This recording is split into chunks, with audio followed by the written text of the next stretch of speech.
Bonjour à tous, bienvenue sur notre plateforme Écho d'en haut.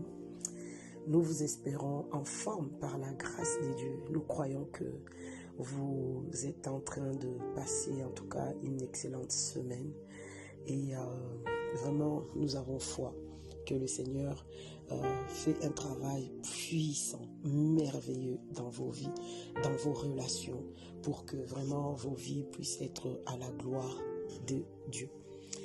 Alors aujourd'hui on a eu des questions sur les cheminements, les fiançailles.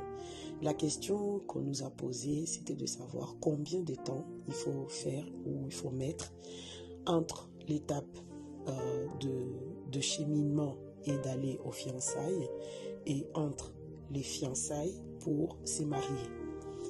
Bon, c'est vrai que l'être humain que nous sommes, on aime beaucoup des schémas déjà battus. Combien de temps il faut entre le cheminée? Bon, il faut autant de temps. Ok, donc si on ne rentre pas dans ce canevas-là, non, c'est pas bon, non. Au fait, la question, elle est pertinente, la question, pourquoi pas. Mais on va dire que il n'y a vraiment pas un temps fixé. Parce que le couple qui se forme est un couple unique. C'est un couple unique. C'est deux personnes différentes qui se sont croisées et qui viennent l'un de l'Est, l'autre de l'Ouest, du Nord au Sud. Ils n'ont pas la même éducation, ils n'ont pas les mêmes expériences, ils sont vraiment différents. Ils n'ont pas non plus la même personnalité. Les gens diront, les hommes viennent de Mars et les femmes de Vénus. Bon, c'est pas nos propos ici, mais c'est juste pour souligner que l'homme et la femme, on est différents, quoi. À cela s'ajoutent toutes nos expériences, notre éducation et tout ce qu'on veut.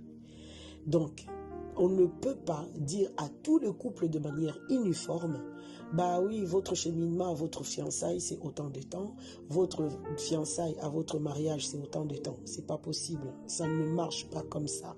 Ça marche seulement, on calque au fait, les temps va dépendre au fait de la maturité du couple.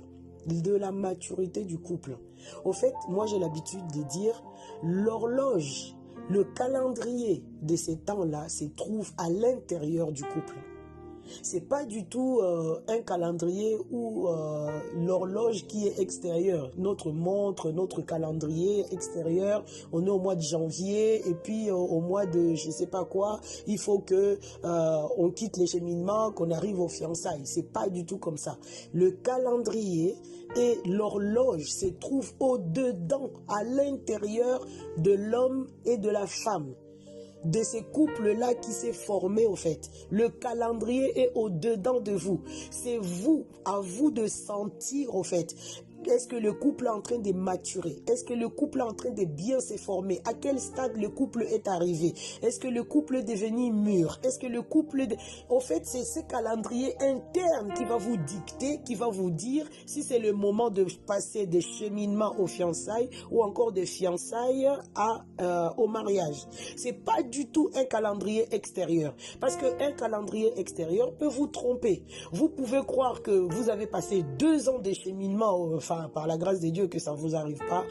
Vous pouvez croire que vous avez passé, je sais pas, autant de temps pendant le fiançailles et que c'est le moment, quoi. Ça fait quand même 2 ans qu'on est fiancés, il faut absolument qu'on se marie. Alors que au-dedans de vous, vous savez que le couple n'est pas encore mature, le couple n'est pas encore bien soudé, uni, vous percevez pas encore les choses.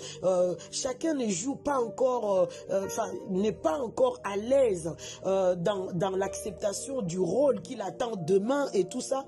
Si vous n'êtes pas, si ces paramètres-là ne sont pas au beau fixe, ça veut dire que c'est pas le moment de passer à l'autre étape en fait.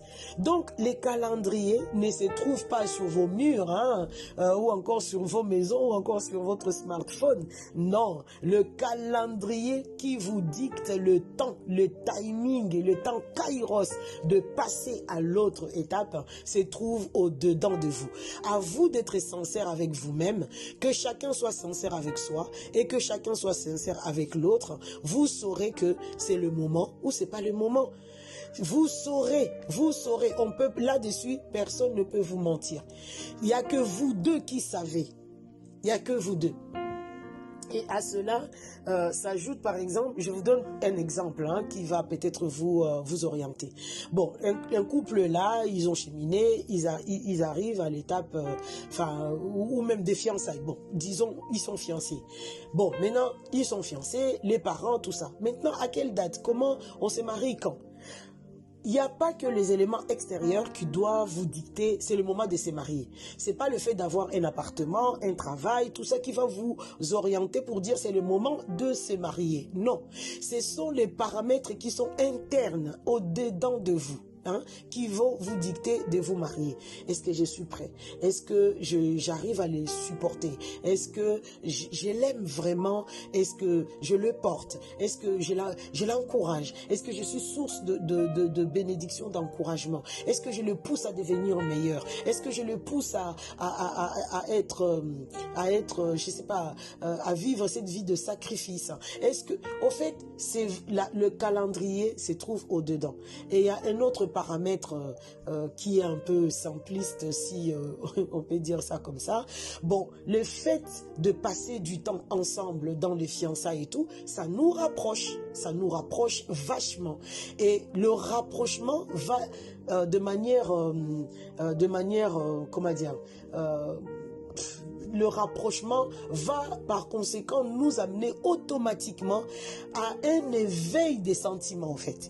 Et quand les sentiments commencent à naître, franchement, il ne faut pas se mettre en danger.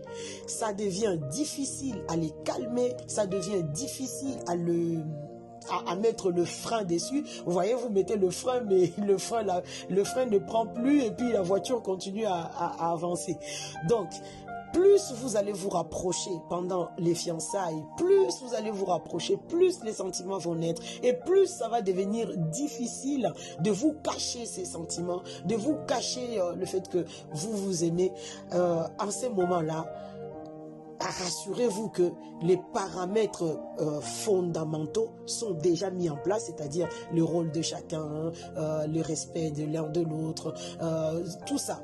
Tant que c'est mis en place et que ces paramètres-là qui est pour moi comme la série sur les gâteaux et que vous n'arrivez plus à vous retenir au niveau des sentiments, des émotions, là, sachez, là, le calendrier interne de chacun de vous est en train de traverser, de virer au rouge pour vous dire, tada, il est temps de passer à l'autre étape, il est temps de se marier parce que sinon, si on continue à brûler comme ça, on va faire des bêtises. Il est temps de passer à l'autre étape. Le calendrier qui vous indique qu'il est temps de s'engager, de se marier, c'est vraiment vous qui l'avez au-dedans de vous. Votre sincérité va jouer, votre simplicité, authenticité va jouer. Si vous vous cachez, là, ça sera compliqué. Mais assurez-vous que les vrais paramètres sont déjà en place. Et puis, lorsque les émotions vont commencer à bouillonner là, voilà. Bon, tant que les autres paramètres sont en place, il n'y a pas de souci. Allez, on s'élance, on y va. Mais on n'attend pas. On néglige pas les vrais paramètres de l'unicité, tout ça qu'il faut mettre en place d'abord en premier. Si on néglige ça et qu'on se fie seulement, bah oui, les émotions sont éveillées et puis il faut aller au mariage, vous allez rencontrer beaucoup de difficultés devant vous. Assurez-vous que les vrais paramètres qui constituent, qui construisent, qui bâtissent un couple sont déjà établis, sont mis en place. Une fois vous êtes rassuré par rapport à ça, vous continuez à vous préparer dans les autres paramètres extérieurs, l'appartement, le travail, tout ça, ok. Et puis, forcément, de toute façon, vous n'allez même pas le demander. Plus vous allez être ensemble, vous allez parler, les sentiments vont naître. Et une fois les sentiments sont là, bah écoutez, ne traînez plus, ne vous mettez pas en danger, lancez-vous. Voilà les calendriers qu'on peut vous donner, enfin, qu'on peut vous dire à quel moment il faut se lancer pour passer d'une étape à une autre. Que le Seigneur vous bénisse abondamment et passez une agréable journée par sa grâce. Au nom de Jésus, soyez bénis. Amen.